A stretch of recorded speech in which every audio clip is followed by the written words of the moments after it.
अगर आप भी सीईटी पॉलिटिकल साइंस की बढ़ती कट ऑफ से बहुत परेशान हो क्योंकि इस साल कट ऑफ 300 में से 300 गई है और कहीं ना कहीं अगर हम ड्रीम यूनिवर्सिटी की बात करें फॉर एग्जांपल जेएनयू अधिकतर बच्चों का फर्स्ट चॉइस रहता है तो कम से कम 280 मार्क्स वहां आप चाहिए ही चाहिए अगर आपको अपनी सिक्योर्ड पोजीशन चाहिए। ठीक है, क्योंकि वहां पे थोड़ा डेप्रिवेशन पॉइंट्स का भी खेल होता है, लेकिन अगर आपको 270 प्लस डेप्रिवेशन पॉइंट्स के आसपास एडमिशन मिल भी जाता है तो भी आपका टारगेट 280 ही एटलीस्ट होना चाहिए। बिकॉज जब हम किसी भी जंग के लिए जाते हैं तो हम वर्स्ट के लिए प्रिपेयर करते हैं, राइट? तो यहाँ पे आपका जो कट ऑफ टारगेट आपको करना है एटलीस्ट 280 रखना है कि मेरा टारगेट एटलीस्ट 280 होगा, सो दैट अगर आपके 275 या 270 तक भी आते हैं so you will be satisfied कि along with the deprivation point I can get into JNU, क्योंकि कट ऑफ 300 आउट ऑफ 300 आ चुके हैं। इसका मतलब ऐसे ऐसे बच्चे एग्जिस्ट कर रहे हैं जिनके 280 प्लस मार्क्स आ रहे हैं। ठीक है, इंक्लूडिंग माय लास्ट ईयर की बैच की student Aaru Shukla, she secure 284 marks. ठीक है, तो ऑल इंडिया रैंक 6 रहा है उनका। तो 280 स्कोर करना अब अनइमेजिनेबल या अनरियलिस्टिक नहीं है। तो अगर आप टारगेट कर रहे हो तो आपको एटलीस्ट 280 ही टारगेट करना चाहिए। उसके बाद ऊपर आ जाए तो फिर सोने पे सुहागा है। ठीक है, लेकिन ये 280 मार्क्स आए कैसे? क्योंकि एनटीए ने सबको ऑफिशियल सिलेबस सेम दे रखा है। तो अगर 35-40 हजार बच्चा जो बैठ रहा है सबके पास सेम सिलेबस है, तो कैसे कुछ बच्चों के 280 प्लस आ जा रहे हैं और कैसे कुछ बच्चे जो है 200 भी क्रॉस नहीं कर पा रहे, या 200 क्रॉस कर भी रहे हैं तो अपनी कोई ड्रीम यूनिवर्सिटी तो उनको नहीं मिल रही है। ठीक है, तो मैं आज आपको बताने वाली हूँ ऐसे टिप्स एंड ट्रिक्स जिनके थ्रू आप 280 स्कोर कर सकते हो। प्लस लास्ट में वीडियो को खत्म करते करते बोनस पॉइंट देकर जाऊंगी कि कौन से मिस्टेक्स को अवॉइड करना है। So do not forget to watch the video till the end. ठीक है, चलिए, तो हम सबसे पहले बात कर लेते हैं कि अंडरस्टैंड द एग्जाम डिमांड। अगर आपको 280 स्कोर करना है तो पहले आपको एग्जाम को समझना पड़ेगा। आपको पता है कि आपका जो पेपर का टोटल स्कोर होता है वो 300 होता है, राइट?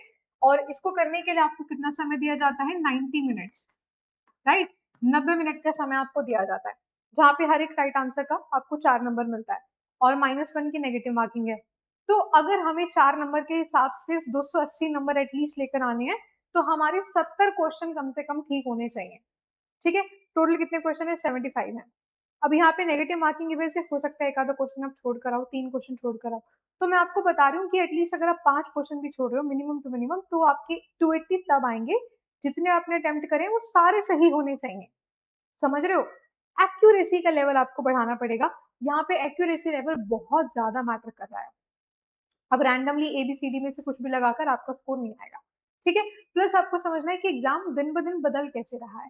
इस साल का जो पेपर था वो आप तक के सारे सालों में डिफिकल्ट रहा है। Difficult in the sense paper को अच्छा बनाया गया था, सेट अच्छा किया गया था। तो यानी कि क्वेश्चन का लेवल अच्छा होता जा रहा है। ऐसा नहीं है कि अब खुदों वाले बच्चों वाले क्वेश्चन पूछ रहे हैं। एक आधा सवाल आता है ऐसा, क्योंकि ऑब्वियसली पेपर जो है मिक्सअप बनाया जाता है, मॉडरेट भी, इजी भी, थोड़ा डिफिकल्ट भी, थोड़े आर्बिट भी, ऐसे जो आपने कभी पढ़ा नहीं होगा। ठीक है, तो हमने समझ लिया पहले क्वेश्चंस को कि हमें कितने क्वेश्चन करने पड़ेंगे एटलीस्ट करेक्ट अगर हमें 280 मार्क्स लेकर आने हैं। अब हम समझते हैं कि हमारा फोकस एरिया कहाँ पर होना चाहिए। सबसे पहले master the syllabus. Master the syllabus जब मैं कह रही हूँ तो मेरा मतलब सिर्फ ऑफिशियल सिलेबस से नहीं है। यहाँ पे आपको मोर देन सिलेबस कंप्लीट करना ही पड़ेगा। अब आप बोलोगे कि मैम हम क्यों करें मोर देन सिलेबस, जब एनटीए ने खुद सिलेबस बना के दिया है कि भैया यहाँ से पेपर आएगा। तो अगर इतना ही आसान होता फिर क्यों नहीं सबके 300 में से 300 नंबर आ गए। ठीक है, क्योंकि वो बच्चे एवरेज नहीं पढ़ते, वो एवरेज से ऊपर पढ़ते हैं। सिलेबस हर कोई करके जा रहा है। तो आपको क्या करना है? मोर देन सिलेबस करना है। तो आपको हर एक ऐसा टॉपिक भी कवर करना है जो सिलेबस में बहुत खुलकर नहीं लिखा लेकिन इनडायरेक्टली वो सिलेबस से ही रिलेट कर रहा है। फॉर एग्जाम्पल लक इगैलिटेरियनिज्म आपके सिलेबस में कहीं मेंशन नहीं है। फॉर एग्जाम्पल ग्याया हाइपोथेसिस इकोलॉजिज्म आपके सिलेबस में कहीं मेंशन नहीं है, लेकिन क्वेश्चन आ रहा है ना, और लगातार आ रहा है। For example garbage pin model is not in your syllabus, prime modelism is not in your syllabus, but these are the terms जो पूछे जा रहे हैं, विच मीन्स आपको क्वेश्चन तब अटेम्प्ट हो पाएंगे जब आप सिलेबस को बहुत डीपली स्टडी करोगे, ऐसे टॉपिक्स भी जो नहीं लिखे सामने but you have to study. ठीक है, तो आगे क्या है? Focus on scoring units. अब स्कोरिंग यूनिट्स कौन सी है इसके ऊपर मैंने लगातार कई सारी वीडियोस बना दी हैं, जाकर के आप चैनल पे वॉच कर लो, वहां पे मैंने बताई है कौन से टॉपिक्स स्कोरिंग है और कौन सी यूनिट स्कोरिंग है। लेटेस्ट वीडियो थोड़े समय पहले की, जाकर उसको वॉच कर लेना। फिर भी यहाँ पे मैं आपको बता देती हूँ टॉप स्कोरिंग जो 3 यूनिट्स हैं वो है आईआर, WPT और Indian government and politics, for example कह लीजिए पॉलिटी। ठीक है, इसका मतलब ये नहीं है कि पूरा पेपर यहीं से आएगा, बट हाँ मोर देन 40-50% पेपर जो पेपर है वो आपका यहीं से आ रहा है, 50% ज्यादा ही मान लो। तो ये मेजर पार्ट है सिलेबस का, तो ऑब्वियसली समझदारी इसी में है कि मेजर पार्ट जो आता है एटलीस्ट वो आप मास्टर करते जाओ। आइए तो बिल्कुल इनडेफिनाइट आपको पढ़ना है, क्योंकि यहाँ पे सिलेबस इतना सा लेकिन पूछा इतना सारा जाता है। ठीक है, फॉर एग्जाम्पल कोल्ड वॉर से एक ही पेपर में 4 सवाल पूछ लिए। ठीक, नेक्स्ट आता है कंसेप्ट क्लैरिटी देन फैक्ट। अब काफी सारे बच्चे बेवकूफी करते हैं, वो सोचते हैं चलो रियलिज्म की थ्योरी थ्योरी अलग पढ़ लेते हैं। हम क्या करते हैं, रियलिज्म, लिबरलिज्म, पोस्ट मॉडर्निज्म, इन सबके थिंकर्स एक साथ लिख लेते हैं और उनको रट लेते हैं। अब ह्यूमंस हो, कंप्यूटर नहीं हो कि शीट बनाई, दिमाग में एक्सेल की तरह अपलोड करी और फिर सेव ही रहेगी। आप कंसेप्ट के साथ साथ फैक्ट पढ़ो। For example you are covering realism, then cover all the thinkers in books related to realism. If you are covering liberalism, again same procedure आपको फॉलो करना है। If you are covering political theory, उसी समय पे books and thinkers कर लेने। If you are doing polity, Indian Indian government and politics, उसी समय पर उन थिंकर्स की बुक्स, उन थिंकर्स के ऑर्गेनाइजेशन, उनके न्यूज़पेपर्स, उनकी मैगजीन्स, उनके मूवमेंट्स उसी समय पे करने हैं। ठीक है, तो आपको क्या करना है, कंसेप्ट क्लैरिटी के साथ साथ फैक्ट लेके चलने, बिकॉज नो डाउट कि आपका क्वेश्चन पेपर एमसीक्यू बेस्ड आता है, तो हाँ फैक्ट्स इंपॉर्टेंट हैं, लेकिन सिर्फ फैक्ट से काम नहीं बनेगा। ठीक है, इसके अलावा भी कई चीजें जो आपको ध्यान रखनी, जैसे कि शॉर्ट नोट्स। कोई भी टीचर आपको कितना भी अच्छा क्यों ना पढ़ाए, अपने हाथों के नोट्स सबसे बेस्ट होते हैं। मैं ये नहीं कह रही पूरे सिलेबस के नोट्स बनाओ। फॉर एग्जाम्पल जो बच्चे बैच में होते हैं वो मुझसे कई बार पूछते हैं कि मैम आपके बैच के नोट्स काफी अच्छे हैं, टू द पॉइंट इनके अंदर सब कुछ है, तो हमें नोट्स बनाने की क्या जरूरत है। तो मैं यही बोलती हूँ, नोट्स भले पूरे सिलेबस की मत बनाओ आप लोग, क्योंकि मैं आपको बना के दे रही हूँ। एटलीस्ट वो बनाओ जो आपको डिफिकल्ट लगता है। आपको लगता है ये टॉपिक मेरे लिए डिफिकल्ट है, इसको मैं और छोटी और आसान भाषा में कैसे बना सकती हूँ या बना सकता हूँ, उसको अपने एक पेज पे बना लिया, पूरे टॉपिक को एक ही पेज पे कवर अप कर लिया। ठीक है, एक प्रोसेस के थ्रू उसका एक डायग्राम या कुछ बना लिया जो आपको याद रहे। ठीक है, तो नोट्स जो टॉपिक्स आपको डिफिकल्ट लगते हैं उसको अपने अकॉर्डिंग बना लो। देन है पीवाईक्यू बेस्ड स्टडी। अगर आप पीवाईक्यूज की इंपॉर्टेंस इग्नोर कर दो तो सबसे बड़ी गलती कर रहे हो। पीवाईक्यूज आपको बताते हैं किस पैटर्न पे स्टडी करना है। फॉर एग्जाम्पल मैंने 10 बार पीवाईक्यूज को ऑलरेडी पढ़ रखा है, तो मैं अगली बार जब भी उस कॉन्सेप्ट को पढ़ूंगा तो हमेशा मेरे दिमाग में वो पीवाईक्यू याद आएगा, अरे यहाँ से तो क्वेश्चन आया था।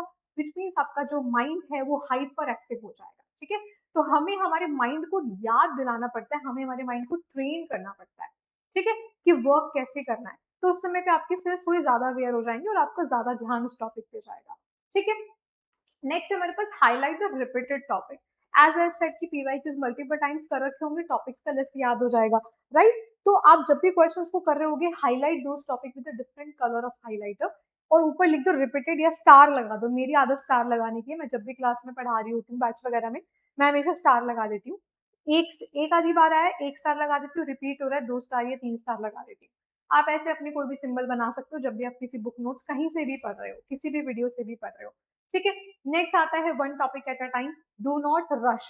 बच्चे क्या करते हैं ना, अक्सर ये देखने को हमें मिलता है। फॉर एग्जाम्पल डब्ल्यूपीटी डिफिकल्ट लग रहा है, तो थोड़ी देर डब्ल्यूपीटी पढ़ा, फिर आपको लग रहा है यार इसमें थोड़ा दिमाग लग रहा है, थोड़ा आसान टॉपिक पढ़ लेता हूँ, उसको रखा आईपीटी शुरू कर दिया। आईपीटी बोरिंग लग रहा है, पॉलिटी में थोड़ा सा दिमाग एक्टिव रहता है, पॉलिटी स्टार्ट कर देता हूँ। ऐसे करते रहोगे तो सिलेबस जन्मों में कवर अप नहीं होगा। टारगेटेड स्टडी करनी है, कितने दिन में कौन सी यूनिट करनी है, कितने टॉपिक को कितना समय देना है, which means one thing at a time. ऐसा कर सकते हो कि आज पॉलिटी पढ़ रहे हो, कल पॉलिटिकल थ्योरी पढ़ रहे हो। ठीक है, तो आपको बोरिंग नहीं होगा एक से। लेकिन हाँ, जब एक समय पे पढ़ रहे हो तो एक ही टॉपिक पढ़ना है। नेक्स्ट आता है consistent revision of the facts. Do not ignore the importance of facts as it is a MCQ based paper. So of course there will be a lot of factual questions जो आपको पूछे जाएंगे। ठीक है, तो facts की importance नहीं बिल्कुल भी इग्नोर करनी है। Even they have started asking about the exact dates in the months as well। ठीक है, next focus on the quality rather than quantity, this is the major important thing. अभी तक की सारी चीजों को ये सबसे इंपॉर्टेंट सार है। क्वांटिटी पे फोकस मत करो, क्वालिटी पे फोकस करो। बच्चे क्या करते हैं कि अच्छा मैम की क्लास देख ली प्लेटो पे, चलो 2-3 और टीचर की क्लास देखा तो कुछ तो नया होगा जो मैम से छूट गया होगा। अब ऐसे में आप क्या करोगे, 3 और टीचर की आपने वीडियो देखी, तो ऐसे में जहां पे आप 3 नए टॉपिक्स को पढ़ सकते थे, वहां आपने एक ही टॉपिक पर अपने 4 घंटा वेस्ट कर दिया, और फिर अपना खुद सेल्फ स्टडी भी करोगे, 5 घंटा हो गया। ठीक है, तो अपनी रिसोर्सेज को लिमिट रखो।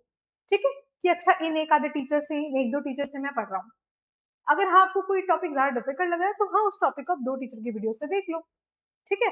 लेकिन ज्यादा क्वांटिटी पे मत जाओ, क्योंकि फिर ऐसे तो समंदर है रिसोर्सेज का, तो उनमें समंदर जैसे एंडलेस होता है ना, कहीं तट नहीं मिलता, कहीं आपको मिलती ही नहीं है जो कोस्ट लाइन है, वैसे ही हो जाएगा आपके साथ, कहीं पहुंच ही नहीं पाओगे, सिर्फ उन्हीं के बीच में घूमते रह जाओगे, ठीक है?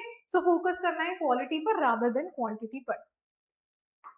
अब आता है the bonus facts of this video, what are the mistakes to avoid during your preparation. सबसे पहले रीडिंग टू मच मटेरियल, बहुत ज्यादा मटेरियल नहीं पढ़ना। डब्ल्यूबीटी की 3 किताब है तो तीनों नहीं पढ़नी है, आईआर की 3 किताब है तीनों नहीं पढ़नी है। जैसे मैं कहती हूँ एंड्रयू हेवुड, बेलिसन स्मिथ, दोनों में से एक किताब पढ़ लो, सेम ही बात है। अगर आपको ज्यादा पढ़ने का शौक है तो बेलिसन स्मिथ का थ्योरी पढ़ लो और एंड्रयू हेविड में से बॉक्सेस को पढ़ लो, ठीक है? ऐसे पढ़ लिया वो कंबाइन करके, प्लस पूरी पूरी किताब नहीं पढ़नी, ठीक है?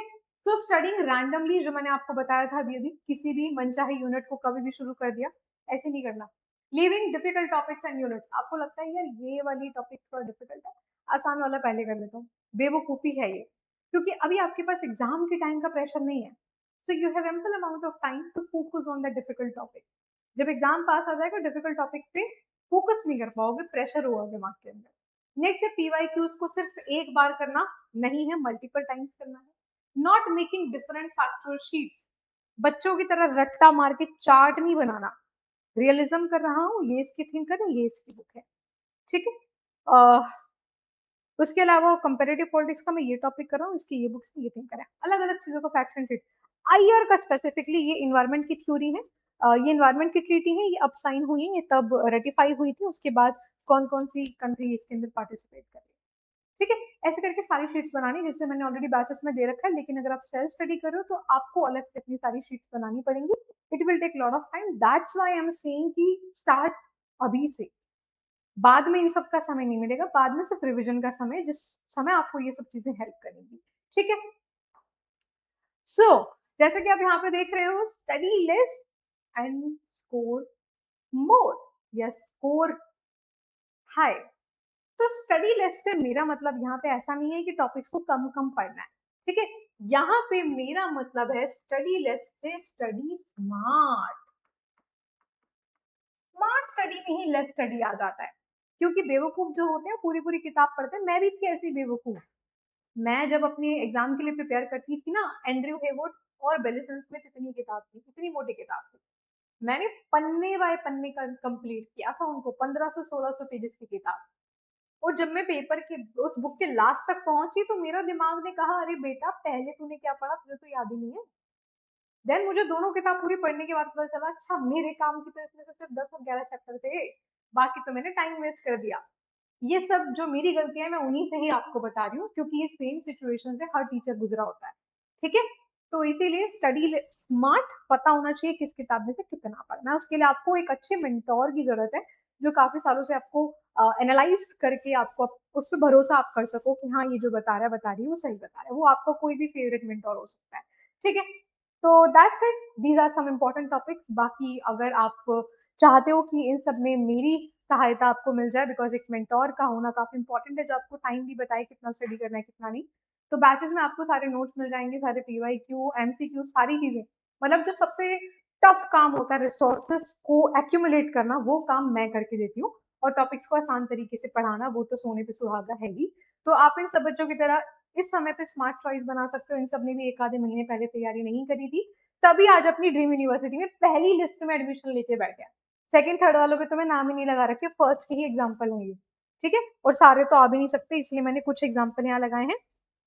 तो मैं ये नहीं कह रही कि सेल्फ स्टडी बुरी है, अगर आपको लगता है you are smart enough, you can you know accumulate the resources, you can make notes, you can analyze PYQs, make factual sheets, well and good, आप बिल्कुल कर सकते हो। लेकिन बहुत सारे बच्चे हैं जो कॉलेजेस के अंदर होते हैं, उनको टाइम नहीं मिलता ये सब करने का।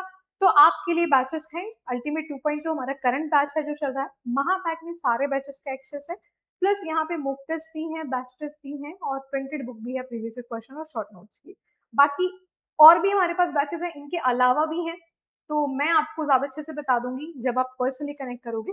तो ये मोक्स 2026 गलती से लिखा है, 2027 आएगा, और ये बुक ऑलरेडी महापैक में इंक्लूडेड है। बाकी इसके अलावा भी वी हैव बैचेस, तो अगर आपको ज़्यादा जानकारी चाहिए तो आप इस ईमेल आईडी पे मुझे कॉन्टैक्ट करेंगे swati.yadav@other247.com. Share your three things: name, contact, and your query, and use this discount code for the maximum discount. But sorry बाकी यूट्यूब पे डेली क्लास होती है 5 बजे और टेलीग्राम पे डेली क्विजेज आती हैं प्रैक्टिस करने के लिए फ्री ऑफ कॉस्ट, तो इसको ज्वाइन करना बिल्कुल मत भूलना। तो thank you so much for watching this video. बाकी आप कमेंट करके बता सकते हैं नेक्स्ट वीडियो आपको किस पे चाहिए। And till then goodbye, take